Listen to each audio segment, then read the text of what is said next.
नमस्कार दर्शक बंधु प्रियदर्शिनी होम फूड चैनल को आपण मानक अनेक अनेक स्वागत। तो आज मुझे आपण मान शेयर करी चिल्ली पणस जो मैंने भेज खाऊे से तो बहुत पसंद आसो आ नॉन भेज वाला तो आहरी बेसी पसंद आसो कारण यार लुक एवं टेस्ट पाखापाखि चिल्ली चिकेन भड़ी।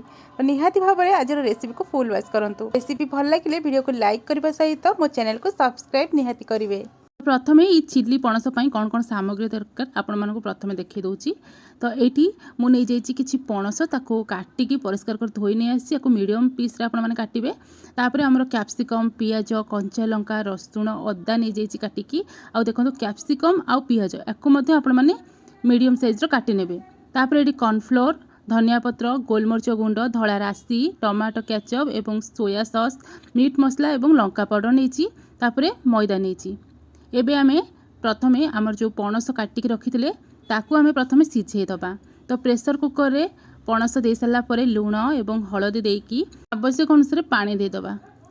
तो पानी दे सारा पर आपको भल भाव में टिके मिसई दबा। मिसई सारा पर मुझे गोटे हुइसिल दबा जाए याकू सिझेई नौची। पणस भल भाव में सिझी गला पर एठी ताकू मु ठंडा करि नेछि। ठंडा हो सारा पर देखंतु पणसटा केते बढ़िया से सिझी जाइछि। एबे आमे प्रथमे मैदा दे दबा तापर कॉर्नफ्लोर दे दबा। कॉर्नफ्लोर मुझे 3 चामच देछि मैदा देछि 5 ରୁ 6 चामच तापर मीट मसला लंका पाउडर धनिया पाउडर एवं टमाटो केचप पाखापाखि 2 चामच देछि। एबे ए सब को भल भाव में मिसई नबा। यही चिल्ली आइटम बनायापाई आपण मानकु बहुत किछि बेसी सामग्री दरकार नहीं। घरे आपण मानकर ये सामग्री गुड़ाक आराम से मिल जिवो। तो आपको भल भाव में मिसई नबा। एबे तेल गरम कर सारा पर गोटे गोटे करी आमे याकू छाणी नबा। आपण माने छोट बड़ जेमती साइज बनईकी छाणीबा चाहूँगी छाणी पारिबे। पणसर दुई पट साइड टिके हल्का रेड हो गला पर आमे याकू छाणीकी बाहर कर नबा। प्रथम बारीटा आपण माने जतले पणस छाणुचंती से टाइम भितर आर पणस गुडा को आपण माने सेव देकी ताकू प्लेट रे सजेई रखि नैथिबे जेमती आपण माने जल्दी जल्दी पणसटी को छाणी पारिबे। तो ये देखंतु सेकेंड बारी मध्यम छाणीकी नहीं आसे एमती सब गुड़ाक आमे छाणी नबा। एबे कड़ाई रे देखि पारुछंती आवश्यक अनुसार तेल रखिक आ सब तेल बाहर कर नहीं। तेल को भल भाव में गरम कर सारा पर आमे से काटी रखिथिबा रसुण देदेबा तापर अदा देदेबा तापर पियाज देदेबा तापर कटा कंचा लंका एवं कैप्सिकम को मध्य देदेबा।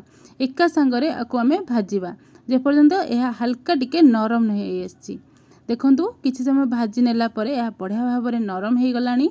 एबे आमे आउ बेसी भाजीबानी गैस रो फ्लेम को कम रखिबा। आमे कॉर्नफ्लोर रो घोलटा दबा। तो मुझे 3 चामच कॉर्नफ्लोर नहीं जाइए से पानी मिसई देछि एवं ताको भल भाव में मिसई नहीं जेमती कि से कौन प्रकार लम्स बा गेटा रहिबनी।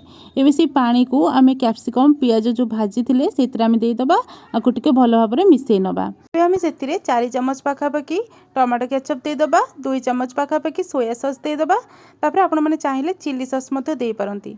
तापर एको भल भाव में एबे मिक्सई नबा। तो केते सुंदर कलर आसी आपण माने देखि पारथिबे।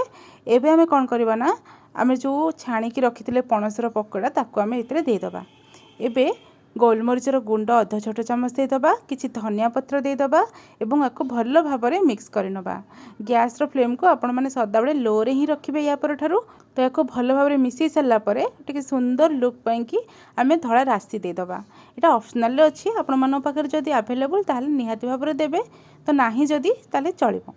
तो ये देखो आपको भल भाव में मिक्स कर सारा पर गैस को आमे ऑफ कर दबा। एबे मु गरम गरम चिल्ली पणस को सर्विंग प्लेट को काढ़ी नौची। तो लोक रु कहीं भी कहबेनी यह चिल्ली पणस बोली पूरा नॉन वेज आइटम भली लगुची। छुआ माने खाया पई पणस को एते पसंद करंतनी किंतु सेमान को ए आइटम बहुत पसंद आसीबो। घरे निहाती भाव में ट्राई करंतु। आशा करुँची आज रेसिपी आपण मानको बहुत पसंद आसथिबो। पसंद आसले वीडियो को लाइक करबा सहित नुआ जति अछंती मो चैनल को सब्सक्राइब करनेबे। तो रहुची नमस्कार। देखा पुणी गोटे नेक्स्ट वीडियो रे नुआ एक रेसिपी सहित।